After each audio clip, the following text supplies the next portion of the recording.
Hello friends, welcome to my channel. Friends, आज से हम क्लास 10th का साइंस का फर्स्ट चैप्टर शुरू करेंगे। यानी जो हमारा फर्स्ट चैप्टर का नाम है केमिकल रिएक्शंस एंड इक्वेशंस। दोस्तों, जो ये केमिकल रिएक्शंस एंड इक्वेशंस है, ये सबसे पहले तो साइंस में फिजिक्स है कि केमिस्ट्री है कि बायोलॉजी का चैप्टर है। तो दोस्तों, केमिकल्स बोलने से ही क्या पता चल रहा है कि लग रहा है कि यह केमिस्ट्री का चैप्टर है। तो हाँ, बिल्कुल आपने सही पकड़ा, यह केमिस्ट्री का चैप्टर है।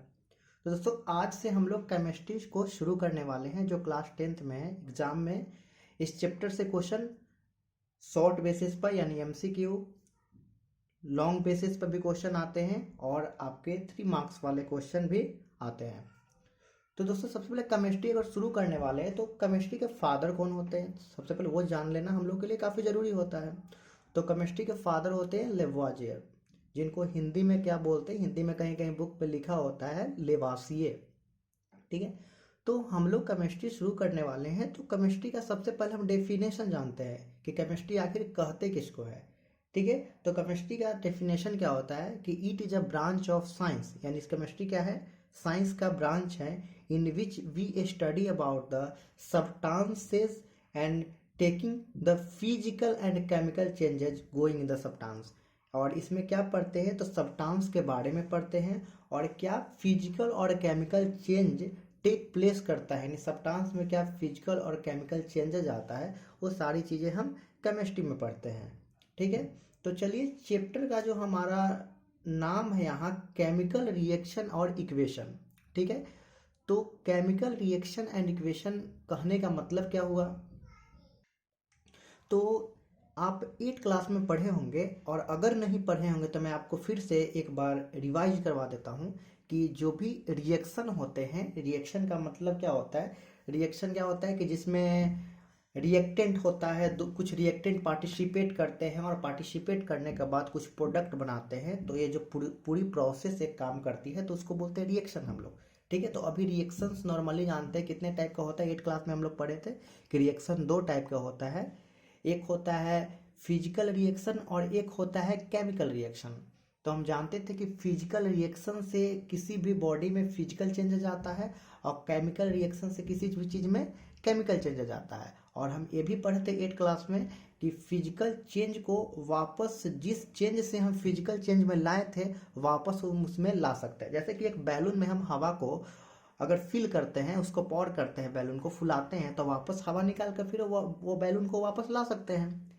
जैसे कि एग्जाम्पल के तौर पर अगर मेरे पास एक प्लास्टिक का, हमारे पास क्या है, चेयर है, और उस प्लास्टिक को, चेयर को पिघलाकर अगर उसको हम टेबल बना देते हैं, तो वापस उस टेबल को पिघलाकर फिर हम प्लास्टिक के शेप में उसको क्या कर सकते हैं, वापस उसको शेप उसका दे सकते हैं। तो यहाँ पर क्या हुआ, ये सारे जगह पर क्या हुआ, फिजिकल रिएक्शन काम कर रहा है। तो यहाँ पर उसको वापस हम रिएक्टेंट में ला सकते हैं। और अगर कहीं पर केमिकल रिएक्शन काम करेगा तो यहाँ पर कैसी चेंजेस देखने को मिलेगी, वहाँ पर केमिकल चेंजेस देखने को मिलेगी। जैसे कि आप दूध से दही बना देते हैं, तो वापस दही से तो दूध नहीं बना देते हैं। ठीक है। तो यहाँ पर केमिकल रिएक्शन काम किया है, तो इसी कारण यहाँ केमिकल चेंजेस हुआ है। और केमिकल चेंजेस को वापस हम उसके पुरानी वाली स्टेट में हम लोग नहीं ला सकते हैं। तो कुछ केमिकल चेंजेस का आपको और एग्जांपल हम देते हैं। जैसे कि आप पेपर को जला देते हैं, पेपर को जलाने के बाद ऐश उसका बनता है, जो राख बनता है, तो वापस आप उसको राख से वापस पेपर नहीं बना सकते हैं। तो this is also the example of the chemical change. ठीक है। तो there were are lots of example of the physical and chemical change which take place in our environment. हमारे इन्वायरमेंट में भी बहुत सारे फिजिकल और केमिकल चेंजेस होते रहता है। अक्सर आप उसको अगर ऑब्जर्व करेंगे तो बहुत जितने भी चेंजेस आ रहे हैं हमारे भी इन्वायरमेंट में या हमारे इन्वायरमेंट में, तो सारे क्या है, फिजिकल चेंजेस होंगे, नहीं तो वो केमिकल चेंजेस होंगे। और फिजिकल चेंजेस फिजिकल रिएक्शन के द्वारा होता है और केमिकल चेंजेस किसके द्वारा होता है, केमिकल रिएक्शन के द्वारा होता है। ठीक है। तो इस चैप्टर में हम लोग दोनों चीज़ें के बारे में पढ़ेंगे, chemical reaction and equation. Sorry, इस चैप्टर में केवल और केवल किसके बारे में पढ़ेंगे, केमिकल रिएक्शन के बारे में पढ़ेंगे। तो केमिकल रिएक्शन के बारे में पढ़ेंगे तो केवल इसमें किस चीज़ के बारे में पढ़ेंगे, केमिकल चेंजेस के बारे में पढ़ेंगे। वैसे फिजिकल चेंजेस कोई बड़ा चीज़ नहीं है, नॉर्मली उसमें क्या है 8 क्लास में उसको समझा दिया गया है। लेकिन केमिकल चेंजेस होने के लिए बहुत सारे रिएक्शन की ज़रूरत पड़ती है। 8-10 प्रकार का आपका रिएक्शन होगा। वो सब रिएक्शन कैसे मतलब अकर्स करता है, कैसे वो रिएक्ट करता है एक दूसरे चीज़ों से, तो ये सारे इसमें पढ़ने होंगे बढ़िया से, ठीक है। तो चलिए चैप्टर को शुरू करते हैं। तो यहाँ क्या कर रहा है, consider the flowing situations of daily life and think what happens when. कह रहा है कि आप अपने डेली लाइफ में बहुत सारे चीज़ों को ऑब्जर्व करते होंगे और आप क्या उसके बारे में सोचते होंगे। तो देखिए कह रहा है कि milk is left at room temperature during summer. जब मिल्क को अगर गर्मी के मौसम में अगर रूम के टेम्परेचर पर उसको अगर रख देते हैं तो क्या होता होगा, तो मिल्क क्या हो जाता होगा, तो मिल्क हो जाता होगा खट्टा हो जाता होगा, यानी खराब हो जाता होगा। एंड तो खट्टा या खराब हो जाता है तो किस टाइप का चेंज हुआ, फिजिकल चेंज हुआ या केमिकल चेंज हुआ। तो ये हमारा हो गया कौन सा चेंज, ये हमारा हो जाएगा केमिकल चेंज, क्योंकि वापस हम उसको मिल्क में वैसे नहीं ला सकते हैं। एंड आयरन तवा pan nail is left expose to humid atmosphere. अगर आयरन तवा पर या पैन पर या नेल्स पर, यानी नेल्स कहने का मतलब क्या हुआ, जो कील वगैरह हो गया उस पर अगर जंग लग जाता है एटमोसफियर के ह्यूमिड के कांटेक्ट में, तो क्या होता है, जंग लगने पर तो ये सारी चीज़ें खराब हो जाता है। तो क्या यह फिजिकल चेंज है कि केमिकल चेंज, तो दोस्तों ये भी क्या है, chemical change.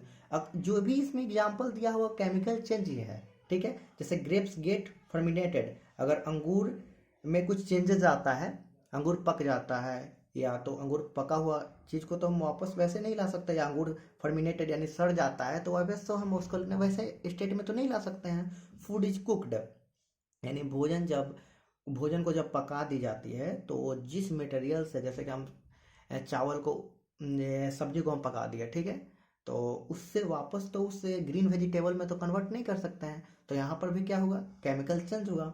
Food get digested in our body, अगर हमारे बॉडी में फूड डाइजेस्ट कर जाता है, पच जाता है, तो वापस उसको फूड के रूप में तो नहीं ला सकते हैं जो हम खाएं। वी रिस्पायर, हम लोग सांस लेते हैं, तो ये भी एक प्रकार का क्या हुआ दोस्तों, केमिकल चेंज। तो देखिए आपको हम ऊपर 5-6 एग्जाम्पल दिए हैं किसका, केमिकल चेंज का हम आपको एग्जाम्पल दिए हैं, ठीक है।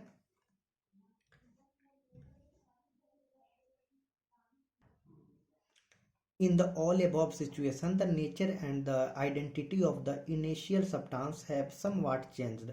यानी कि इन जो भी ऊपर सब्सटेंस के बारे में पढ़े तो कुछ इनिशियल सब्सटेंसेस में क्या हुआ, चेंज हुआ।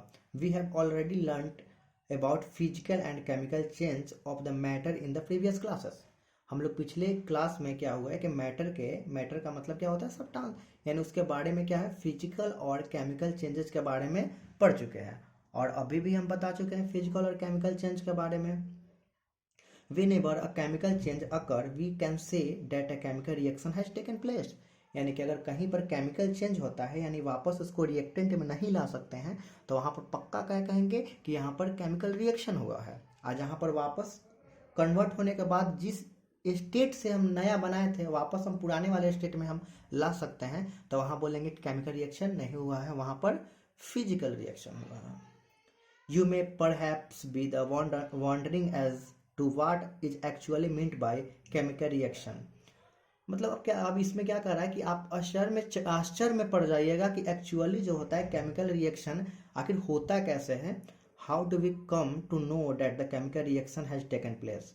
Late us perform some activity to find the answer of this question. चलिए कुछ आंसर जानते हैं उस क्वेश्चन को समझने के लिए कि केमिकल रिएक्शन कैसे होता है। तो देखिए मैग्नीशियम रिबन से एक यहाँ पर देखिए सावधानी बरतनी है कि क्या यहाँ पर कि आपको this activity need the teachers assistance, it is would be better if students wear suitable eye glasses. कह रहा है कि ये जो रिएक्शंस करना है, ये जो एक्टिविटी करना है, तो आपको टीचर के प्रेजेंस में करना है और अपने आई ग्लास मतलब आई पर क्या है कुछ ग्लासेस लगा लीजिए, क्योंकि हार्मफुल आपके लिए हो सकता है। और अपने से बड़े के सामने रिएक्शन करना है क्योंकि कभी भी ये डेंजरस हो सकता है। Clean a magnesium ribbon about 3 to 4 centimetre long by rubbing it's with the sand paper. Correct, magnesium का रिबन लेना है, आपको इजीली मिल जाएगा। अगर लैब में जाइएगा तो मैग्नीशियम रिबन मिल जाएगा, उसको 3 से 4 सेंटीमीटर लंबा मैग्नीशियम का रिबन लेना है, ठीक है। यहाँ फिगर में देखिए यहाँ पर दिखाया गया है। और उसको क्या करना है, रब करना है सैंड पेपर से। रब इसलिए किया जाता है कि मैग्नीशियम पर जो ऑक्साइड का लेयर बना हुआ है वो ऑक्साइड को लेयर को हटा देते हैं हम लोग, क्योंकि इस वजह से क्या है आसानी से वो जल पाए magnesium. Hold it with the pair of tongs, और उसको पेयर ऑफ टोंग्स यानी टोंग्स से यानी चिमटे से उसको क्या करना है, पकड़ना है। It is using a spirit lamp or burner and collect the ashes of the foam in the watch glass as the shown in figure 1.1। और उसको जलाने के बाद उसका जो एसेस है यानी जो उसका राख है उसको कलेक्ट करना है किसमें, कोई भी आप बर्तन में उसको कलेक्ट कर लीजिए, जैसे फिगर 1.1 में यहाँ पर दिखाया गया है। वाच ग्लास में उसको कलेक्ट कर लेना है। Burn the magnesium ribbon keeping it away so far as the possible from your eyes. और ये मैग्नीशियम रिबन को अगर आप जला रहे हैं तो थोड़े अपने आंख से दूर रख के जलाना है, क्योंकि आपके लिए खतरा हो सकता है।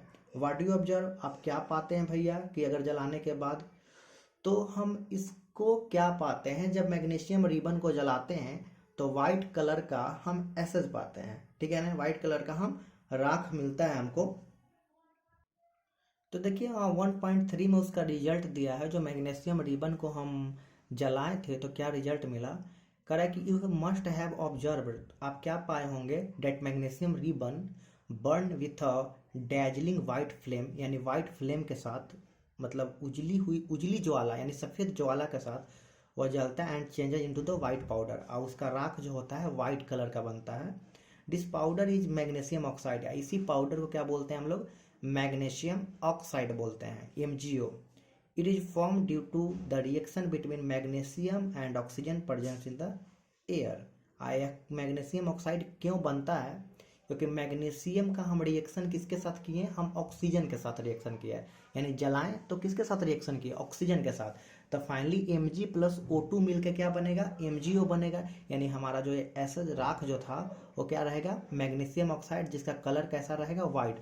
आप उस राख का कलर जरूर याद रखिएगा कि वाइट कलर का वो होता है राख, ठीक है। तो एक्टिविटी 1.3 से हम सेकेंड वीडियो में आपको बताएंगे, ठीक है दोस्तों। अगर वीडियो अच्छा लगा होगा तो वीडियो को लाइक करिएगा, और चैनल पर नए हो तो चैनल को सब्सक्राइब कर लीजिएगा, क्योंकि ये जो केमिकल रिएक्शन से जो शुरू हुआ है आपका, तो ये चैप्टर पूरे NCERT का, केवल केमिकल रिएक्शन और इक्वेशन ही नहीं बल्कि पूरे चैप्टर का आपको ऐसे ही पार्ट बाय पार्ट करके आपको वीडियो मिल जाएगी, ठीक है दोस्तों। तब तक के लिए बाय बाय, टेक केयर, जय हिंद।